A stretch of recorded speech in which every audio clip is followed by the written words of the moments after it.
Ознакай районында тизден яңа мегаферма ачыла. Ознакай агрофермасында заманча комплексны бір елдан да кимрәк вакыт içinde салганнар.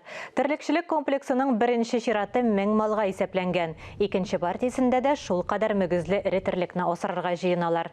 Зур суыткычлар урнаштырылган, карусель тибындагы заманча сау комплексы киләнгән. Сау һәм малларны карау процессы автоматлаштырылган. Биредә соңгы эшләрне үтиләр. Федераль программа буенча мегаферма янында сусыл азык үстерү өчен 400 гектар сугарулы жер бүлеп бирү планлаштырыла. 1000 гектардан артык мәйданда арпа, күзге арыш, күзге будай сенажга салдык. Шушы кырлык нәтиҗәсендә малларга ашатырга инде. Безнең чөнки 30 меңнән артык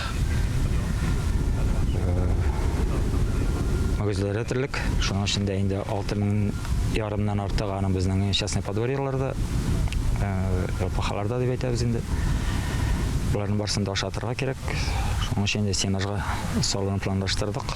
Монда инде Союз Агро 2000 гектарга якын мәйданда арыш белән арпаны салды.